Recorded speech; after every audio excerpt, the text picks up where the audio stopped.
7 Things You May Not Know About Geronimo. Check out 7 fascinating facts about Geronimo's life and legend. The origins of his name are disputed. The man who would become the most feared Indian leader of the 19th century was born sometime in the 1820s into the smallest band of the Chichehu Apache tribe that inhabited what is now New Mexico and Arizona. His given name was Goyak, the one who yawns, but as a young man, he earned the moniker Geronimo after distinguishing himself in Apache raids against the Mexicans. The source of the name remains the subject of debate. Some historians believed it arose from frightened Mexican soldiers invoking the Catholic Saint Jerome when facing the warrior in battle, while others argue that it was simply a Mexican nickname or a mispronunciation of Goyak. Geronimo's wife and children were murdered when he was a young man. Geronimo came of age during a period of bitter conflict between the Chichihua Apaches and the Mexicans.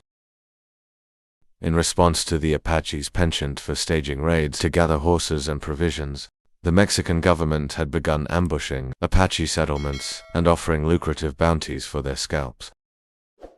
In 1851, while Geronimo and several other warriors were in the town of Yun on a trading mission, Colonel Jose Maria Carrasco and a detachment of around 400 Mexican soldiers ransacked his Badunco encampment and slaughtered many of its inhabitants. When Geronimo returned later that night, he was shocked to find that his mother, his wife and his 3 young children had all been murdered. "I had lost all," he said in his autobiography. Following the massacre, Geronimo swore vengeance against Mexicans and led a series of bloody raids on its soldiers and settlements. "I have killed many Mexicans," he later wrote. "I do not know how many. Some of them were not worth counting." He broke out of us Indian reservations on 3 different occasions. In the 1840s and 1850s, the Mexican-American War and the Gadsden Purchase placed the Chiricahua Apache's domain within the boundaries of the expanding United States. Geronimo and the Apaches violently resisted the influx of white settlers, but following several years of war with the U.S. Army, they reluctantly negotiated a peace.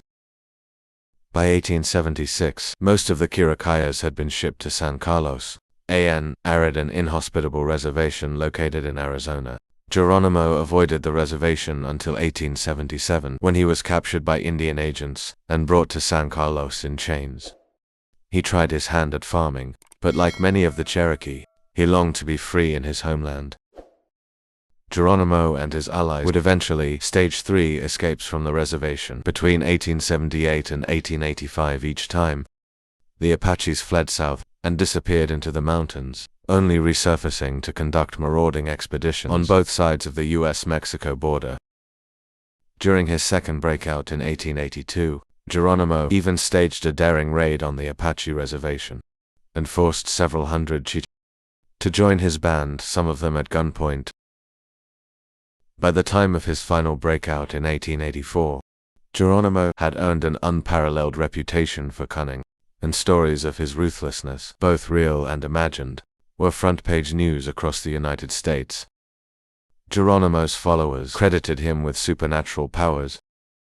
While he often exerted considerable influence over the Apaches, Geronimo was never a tribal chief among the Chichehuas. He was better known for his skills as a medicine man. Those who followed Geronimo credited him with a variety of supernatural powers, including the ability to heal the sick, slow time, avoid bullets, bring on rainstorms, and even witness events over great distances. In one incident described by Apache Jason Benson, as a few warriors were sitting around a campfire during a raiding expedition when Geronimo suddenly had a premonition that U.S. troops had attacked their base camp. After arriving at the site several days later, they found that Geronimo's vision had been correct. The Americans had already captured the encampment. "I cannot explain it to this day," Benson as later wrote, "but I was there and I saw it." Nearly a quarter of the U.S. Army took part in the final hunt for Geronimo. On May 17, 1885, Geronimo and some 135 Apache men, women and children took flight from their reservation for the final time.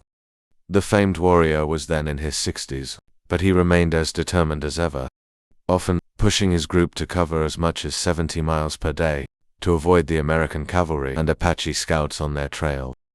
Over the next several months, Geronimo's fugitives raided countless Mexican and American in settlement, killing several civilians. They nearly surrendered in March 1886, but Geronimo and 40 followers reneged on the agreement at the last minute and escaped under cover darkness. Soon the Indians were being pursued by 5,000 U.S. soldiers, nearly a quarter of the standing army, as well as some 3,000 Mexicans. Geronimo was able to elude both forces for over 5 months, but by August, he and his followers had grown weary of life on the run. On September 4, 1886, he finally gave himself up to Lieutenant Charles Gatewood at Skeleton Canyon, Arizona. He spent the last 23 years of his life as a prisoner of war. Following their surrender, Geronimo and the including the Apache Army scouts that had helped catch him, were condemned to manual labor at army camps in Florida. The Indians were later moved to Mount Vernon Barracks, Alabama, and then Fort Sill, Oklahoma, but, despite their repeated pleas for a reservation in the West, they remained prisoners of war for the rest of Geronimo's life. As the years passed, Geronimo busied himself with farming and cashed in on his growing celebrity by selling autographs and peddling walking sticks, bows, and other items to American tourists. His captors also granted him permission to appear in occasional World's Fairs and Wild West shows, where he was often billed as the Apache Terror and the Tiger of the human race. Geronimo was the longest prisoner of war in U.S. history. Geronimo participated in Theodore Roosevelt's presidential inauguration. Geronimo's most famous public appearance came on March 4, 1905, when he took part in President Theodore Roosevelt's inaugural parade in Washington, D.C. Flanked by 5 other Indian leaders, the elderly warrior rode a pony down Pennsylvania Avenue, eliciting cries of hooray for Geronimo from spectators. 5 days later, the Indians got a chance to speak to Roosevelt in person at the White House. Geronimo, still a prisoner of war, took the opportunity to plead with the president to send the Cherokees back to their native lands in the West.